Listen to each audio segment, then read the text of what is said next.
Welcome to my channel Alane Signal. The Galactic Defense Academy orbited the blue-white world of Kalar Prime like a silver crown suspended in darkness. For over 3 centuries, the Academy had trained the finest military officers from more than 200 intelligent species spread across known space. Every cadet who entered its halls faced the same challenges, the same examinations, and the same unforgiving standards. Among those tests, none was more respected than the reflex evaluation. The test was legendary. Wars had been won because of the graduates who excelled in it. Entire species measured their military potential against Academy records. And in all 300 years of operation, the testing system had never failed. Until a human arrived. Cadet Ethan Hayes stood quietly among hundreds of recruits gathered inside Evaluation Chamber 7. Towering holographic displays illuminated the room. Rows of instructors observed from elevated platforms. Advanced scanners tracked every movement, heartbeat, and neural signal. The cadets came from every corner of the galaxy. Some possessed 4 arms. Others could perceive electromagnetic fields.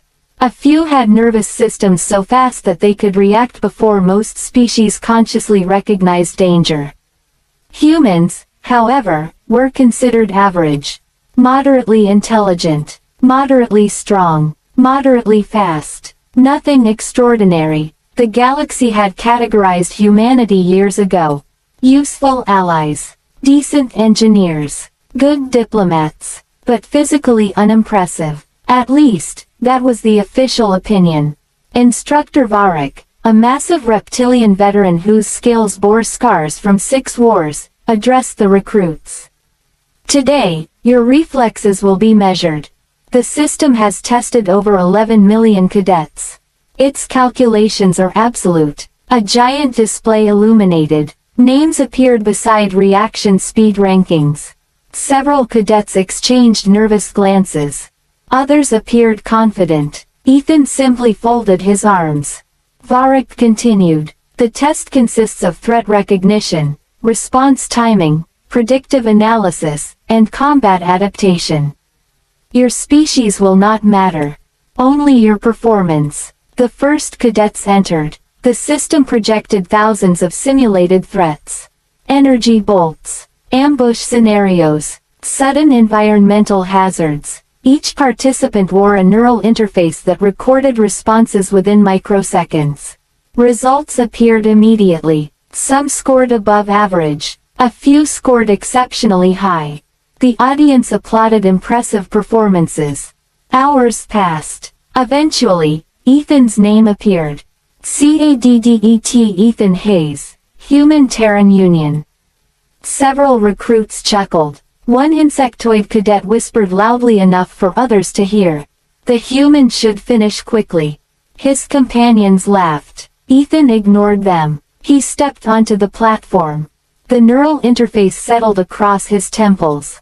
A synthetic voice filled the chamber.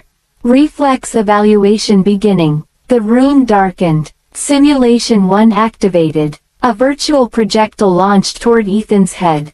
He moved. The projectile missed. The display froze. A moment passed. Then another. The audience frowned. A technician glanced at his monitor. That's odd. Simulation 2 began. 3 threats emerged simultaneously from different directions. Ethan reacted instantly. Again the system paused. Technicians exchanged concerned looks. Varric narrowed his eyes. The evaluation continued. Threat after threat appeared. Each time Ethan responded. Each time the computers hesitated longer. The audience began whispering. Something wasn't right. Finally, Simulation 27 activated. This stage usually separated elite cadets from ordinary ones. The chamber filled with hundreds of simultaneous attack vectors. Most recruits lasted a few seconds.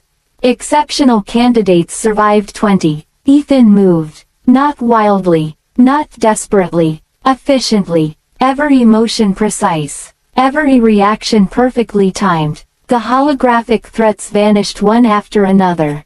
10 seconds passed. 20. 30.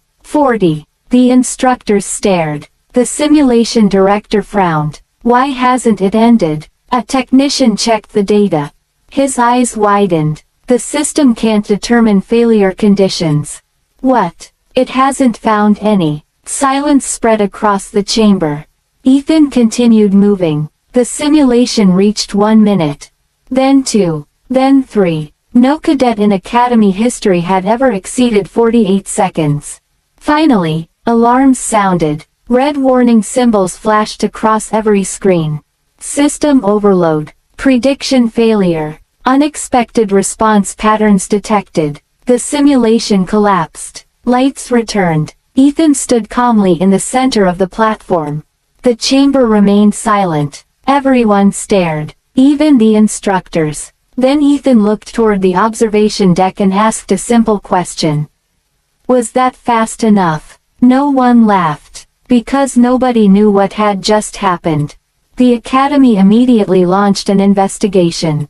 Testing systems were examined. Hardware diagnostics were performed. Quantum processors were checked for corruption. Everything appeared normal, yet every recording showed the same impossible result. The machine could not accurately model Ethan's reactions. Instructor Varric reviewed the footage personally. Again, and again, and again, each viewing revealed the same mystery. Ethan wasn't merely reacting. He appeared to predict events before they occurred. That should have been impossible. No human possessed precognition. No human possessed enhanced neural architecture. No genetic modifications appeared in his records. Nothing explained the results. The following morning, Ethan received a summons. He entered a secure conference room. 6 senior instructors waited inside. Varric sat at the center. Cadet Hayes. Sir. Explain yesterday. Ethan blinked. Explain what? The test. I took it. Several instructors exchanged frustrated looks. Varric leaned forward. The simulation predicts threats using adaptive combat algorithms. Those algorithms defeated champions from hundreds of species.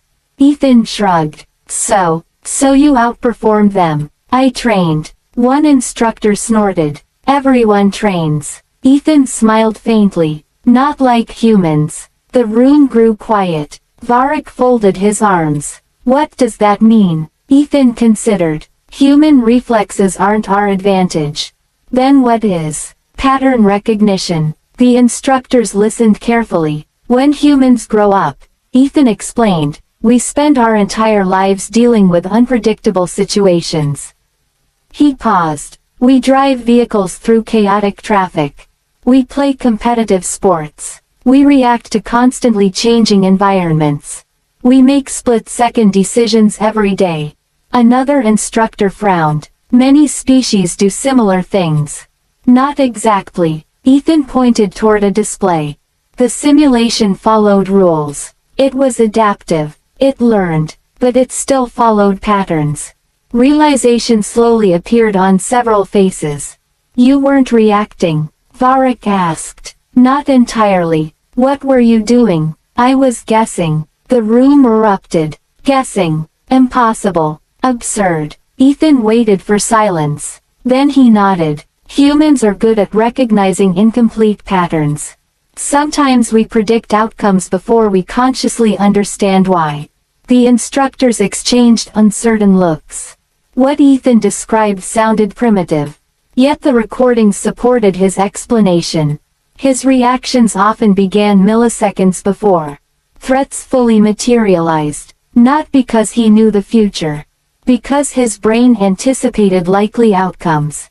The Academy ordered additional testing, much more testing, and the surprises continued. Over the next month, Ethan participated in every advanced simulation available. Starfighter combat, urban warfare, fleet command exercises, emergency response scenarios, each produced similar results. The computers struggled, not because Ethan always chose the perfect solution, because he frequently chose solutions the systems never predicted. One simulation became particularly famous. The Academy's tactical maze. The challenge had existed for nearly 2 centuries. Thousands of elite cadets attempted it. Only 14 had ever completed it. The maze constantly changed. Corridors shifted. Enemies adapted. Objectives evolved. Artificial intelligence monitored every decision. The average completion time was 6 hours. Ethan finished in 32 minutes. When analysts reviewed the recording, they discovered something remarkable. Half his decisions were objectively irrational. At least according to the computer. Yet those irrational decisions repeatedly produced superior outcomes. The tactical AI had optimized itself around predictable logic. Ethan kept doing things that made no logical sense. And somehow they worked. One analyst summarized the issue perfectly. The human keeps making mistakes. Another analyst shook his head. Then why does he keep winning? Nobody had an answer. News spread quickly across the academy. Then beyond it, military researchers became interested. Scientists requested access to the data. Even governments began monitoring the situation. Some viewed Ethan as an anomaly. Others believed humanity possessed an overlooked advantage. The debate intensified after the Interstellar War Games. Every year, top cadets participated in a massive competitive exercise.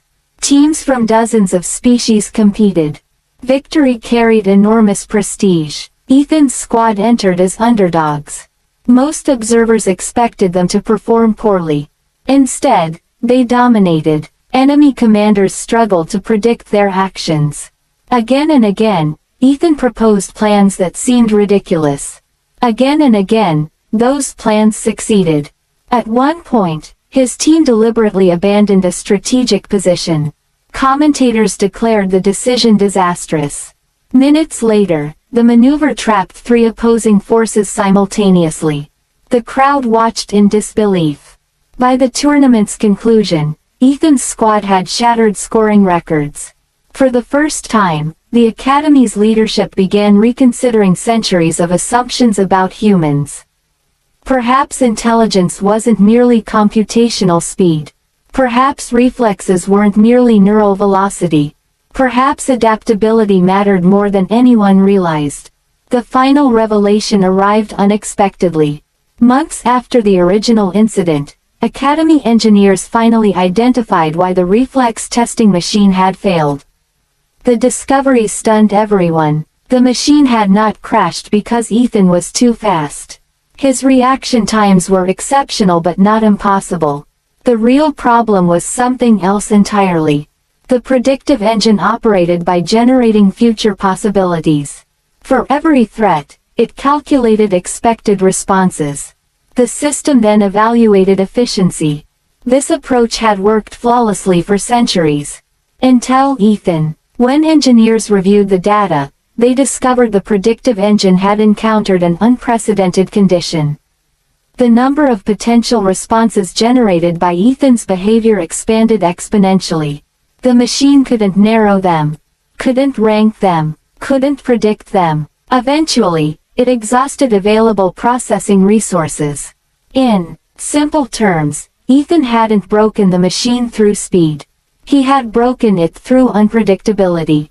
The Academy's most sophisticated prediction system could not accurately model how a human mind approached problems. The announcement shocked the galaxy. Humans had always been measured against existing standards. Now those standards themselves were being questioned. Graduation day arrived 1 year later. Thousands gathered inside the Academy's Grand Hall. Cadets stood proudly in ceremonial uniforms. Families watched from across countless star systems. Instructor Varric stepped onto the stage. His powerful voice echoed through the chamber. Throughout history, we believed excellence could be measured. The audience listened. We believed performance could be predicted. We believed every variable could be calculated. His gaze settled briefly on Ethan. This academy has learned otherwise. The hall remained silent. The future belongs not merely to the strongest, fastest, or smartest. It belongs to those capable of adapting when certainty fails. Applause erupted. Ethan accepted his graduation insignia alongside the other cadets. No special awards. No dramatic speeches. Just another graduate among many. Yet everyone understood what had changed. One human had exposed a blind spot in the galaxy's understanding of intelligence itself. As the ceremony concluded, Varric approached Ethan privately. The old instructor smiled. A rare expression. "You know," he said, "that machine has been rebuilt." Ethan laughed. "Good. We improved its processing power by a factor of 10,000. Impressive." Varric nodded. "Would you like to take the test again?" Ethan grinned. "Will it survive this time?" The instructor chuckled. "Honestly, I have no idea." Together they looked through the massive observation window toward the endless stars beyond. A universe filled with unknown possibilities, unpredictable futures, and challenges no machine could fully anticipate. For the first time in centuries, the Academy considered that uncertainty might not be a weakness. It might be the greatest strength of all. And somewhere deep within its upgraded systems, the legendary reflex-testing machine waited patiently. Ready for another attempt. Ready to measure a human. And secretly hoping it was finally fast enough. Thank you for listening. Subscribe for more cinematic science fiction stories.